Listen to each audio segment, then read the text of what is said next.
Then we went and started sharing the model with the other districts. All this time I was pretty well in my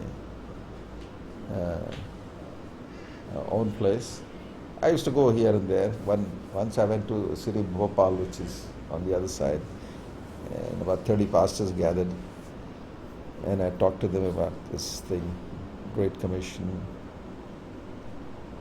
And I wrote a document. I was not well, so I normally don't have any documents, papers, Bibles, this, that, or I just speak from my heart. So I spoke there, and but I got sick, so I couldn't go. So I wrote the document. These are 20 points, something like that. But then on the day I got better, so I went with the document, and I said, "This is a document that I wrote." And so one of them got up and said, "Are you from Dawn?" I said, "No, I never heard of Dawn. What is Dawn?" So disciple, a whole nation. Oh, no, I never heard of it. But this is exactly what their document is like. So God was affirming what was happening in so many different places. Not just but I was running into people, but we thought of this, we've been practicing this, or we thought of this, and we're planning to change into this. Everywhere I went, God was preparing His own people who are literally sprouting up everywhere. So it's nice to see you all here now sprouting up in Australia. Probably for a long time, at least 20 years, it's been going on. What we're doing? The house church movement. House church movement. House church movement's probably been going longer. And according to me, it's going on for the last 2,000 years. Yeah. It was just suppressed, it's just coming up again. Yes. So, we're just beginning our journey. So, I'm not sure that's So when we caught up with this house church movement, there was a young man in Chennai, Madras, Wolfgang Simpson. So Wolfgang Simpson and myself got together, and we want to understand. Both of us didn't understand what the house church movement is all about. So anybody said house church, we go there. Yeah, would you like to have some coffee? Can you tell us what you know about the house church? And we picked up little things here, there, everywhere.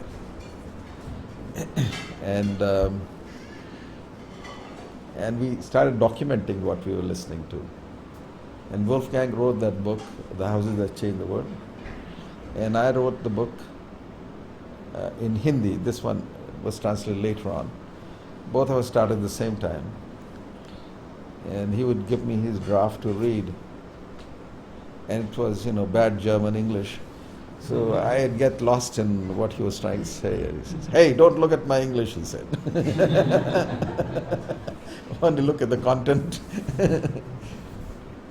And I'm sort of meticulous about the language.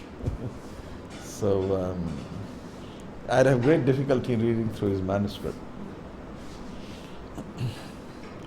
And so it's a very interesting time. We had sort of over time, he became a prophet in the sense a very prophetic understanding he had of the house church concept.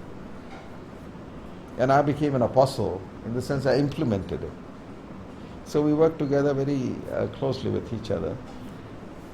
I don't know if Wolfgang ever planted a house church, but he knows more about house church than anybody else does. But he's very prophetic till today. He still is. And God has given him insights that very few people have, original that he comes up with. Both of us now busy with this new thing, marketplace, workplace ministry, working on that. It's amazing how parallel we run, even when we don't see each other for months, and we discovered we're talking the same language, both of us. Then God exposed a whole lot of other people. Tony and Felicity Dale came here, right here in Nagpur, met first time, and all over the world. And it culminated last year in November when we had the Global Summit in Delhi on house church. And 40 nations came. And the place we had, we could accommodate only 200 people. So we had one big difficulty in saying yes and no to people to come from different countries. But it was, now we have, the summit was preceded by 3 days of this kind of thing. So a lot of people came for the 3-day training period. What is house church and how it functions and what he's supposed to do. That made the conference summit so successful because people already had understanding of what it's all about. Otherwise they wouldn't have understood half the language that we use commonly in house church, jargon, so to say. You have to get used to the jargon. And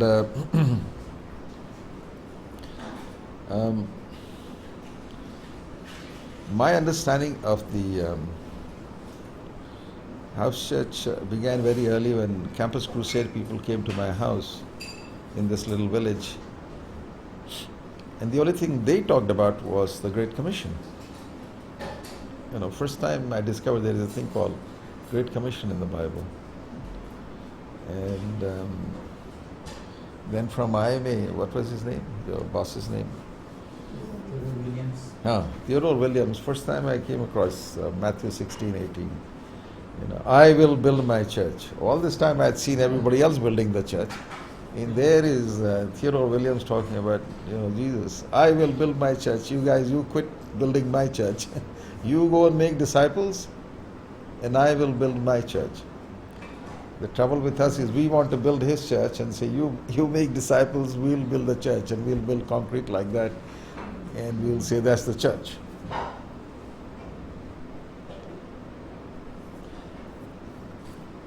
So a lot of education came from different things, insights. The maximum input in my life was from these tribal boys that I was learning from bottom up. So my education started from bottom up. Then people like Wolfgang, who were seekers, we were all seekers, trying to find out the right way. And he's a taxi driver, so he's always looking for the road. And I'm a surgeon, so I was always looking for a successful operation, that I can say. And being a cancer surgeon, mostly in later life I was doing cancer surgery. And my studies show the church is just riddled with cancer. And cancer surgery is very easy, a lot of cancer here is cancer of the jaw, because people eat a lot of betel and tobacco and betel leaves, red stuff they keep spitting all over the place. So a lot of my job was chopping off jaws, removing the half the jaw, half the face sometimes, and then food pipe, throat. We don't have as much cancer that you are afflicted in the West, like cancer of the breast and cancer of colon. You have much more. We have less because we have more children, so women feed the babies, so we have less cancer at the breast. But we have more cancer of the uterus because they have too many babies sometimes. So, but colon is very less because our food is a lot of roughage. Whereas yours is all butter and jam and cheese. There's no roughage. And white bread.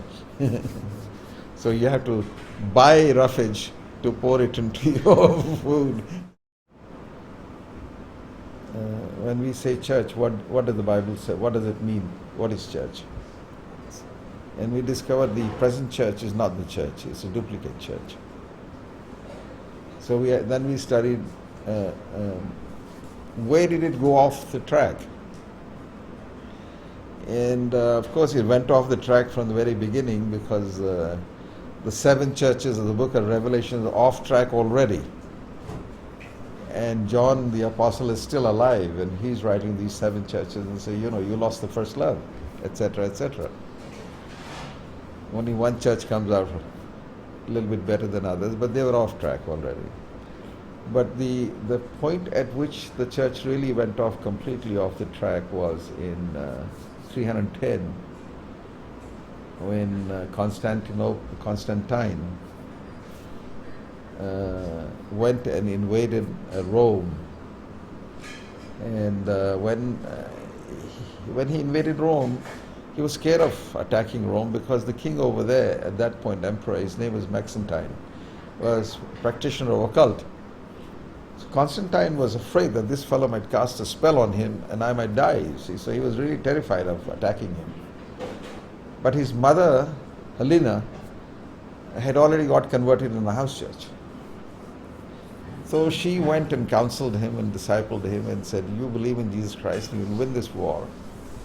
And so Constantine saw a vision.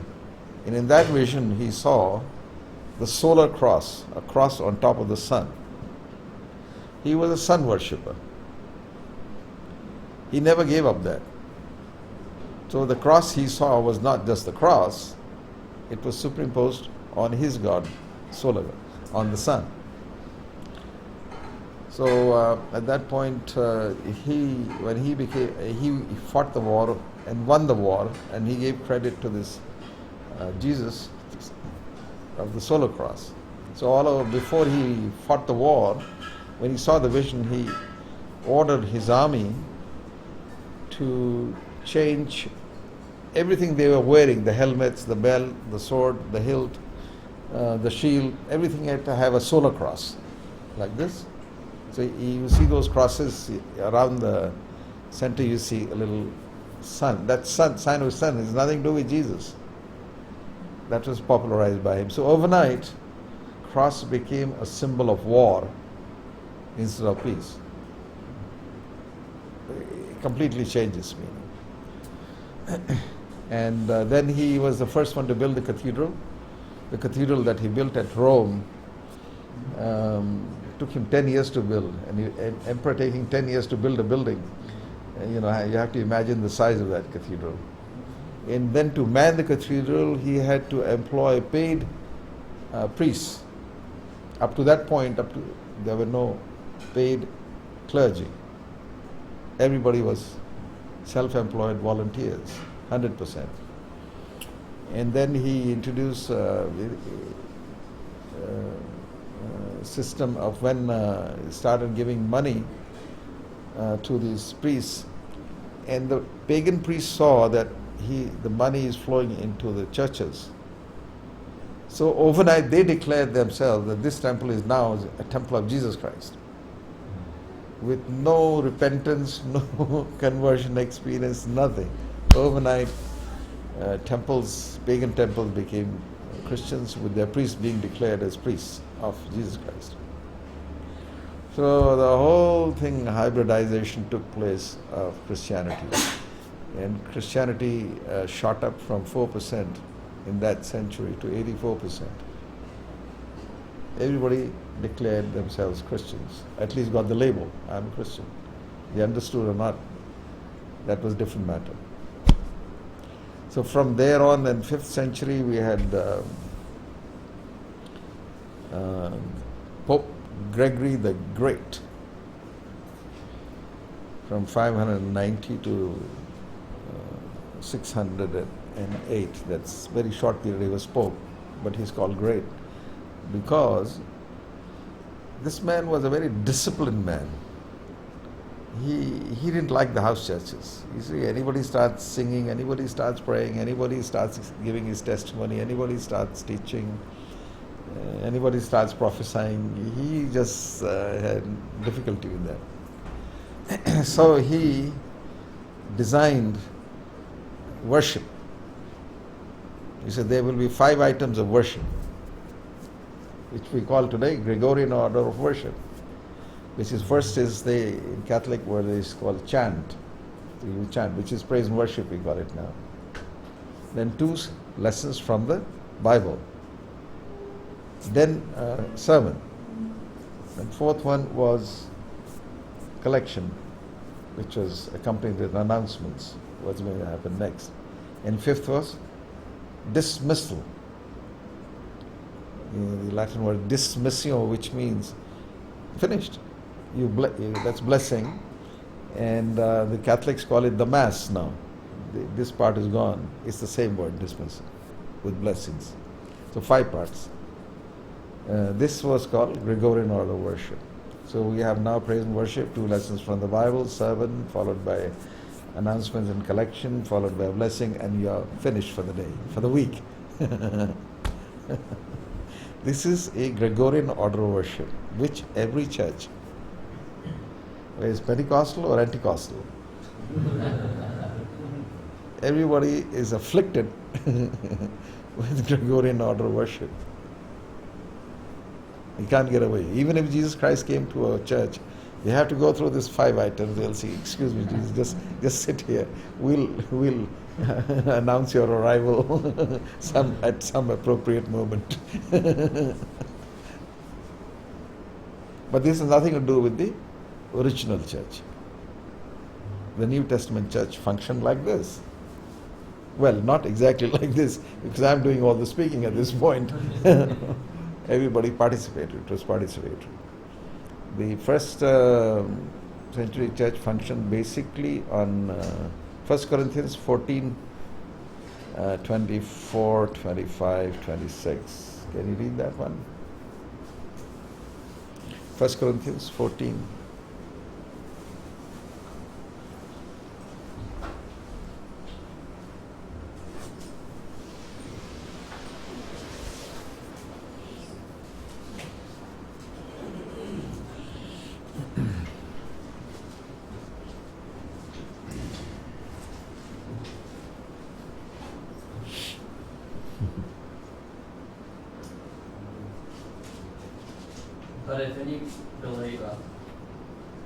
But if an unbeliever or someone who The does church not- starts with unbeliever, remember that. Oh, okay. but if an unbeliever That's right. or someone who does not understand Yeah. comes in while everyone is prophesying, he will be convicted by all that he is a sinner and will be judged by all. And the secrets of his heart will be laid bare. Mm.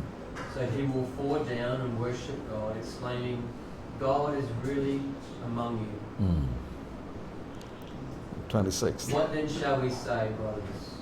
When you come together, everyone has a hymn or a word of instruction, a revelation, a tongue, an interpretation. Yeah. All of these must be done for the strengthening of the church. Church, right. You read also 29, 30, 31. If anyone speaks in a tongue, 2 or at the most 3 should speak, 1 at a time, and someone must interpret. If there is no interpreter, the speaker should keep quiet in the church and speak to himself and God. 2 or 3 prophets should speak, and the others should weigh carefully what is said. Mm. And if a revelation comes to someone who is sitting down, the first speaker should stop, for you can all prophesy in turn, so that everyone may be instructed and encouraged. Yeah. One more verse, yeah. The spirit of prophets are subject to the control of Prophets. So here in the church, there is, number one, there are unbelievers present in the church to qualify the church, because Jesus defined that long time ago in Mark 11:17 when he said, "My house shall be called a house of prayer for all nations." Mark 11:17. My house shall be called a house of prayer for all nations. So all nations should be there, not just Christians. And here's the church starting with verse 24 saying, with unbelievers. Unbelievers in the church, and then we all prophesy, which means we speak the truth to him, and he repents, he confesses his sins, he's convicted, he falls down prostrate and says, "Truly God is amongst you," and he joins the fellowship. And the moment he joins in verse 26, then everybody, somebody has a psalm, somebody has a revelation, somebody is a teaching, somebody is a prophet, somebody has a testimony, somebody has a prayer request, somebody has something to contribute. Everybody has something to do. In the Greek version of the New Testament, the word everyone comes 3 times. In English it's got abbreviated. So everyone has to participate. So here's a non-believer who's convicted, and the church is being edified because it's growing already. And this new person who's just joined has equal right to speak now because he's birthed into the kingdom already. In fact, he might be the first one to get up and speak. I want to give my testimony now. So when I'm here, I don't sit here as a pastor or as a leader. I'm only a facilitator. I might say to him, not him, you are not speaking, what's the matter with you? Is not God revealing anything to you?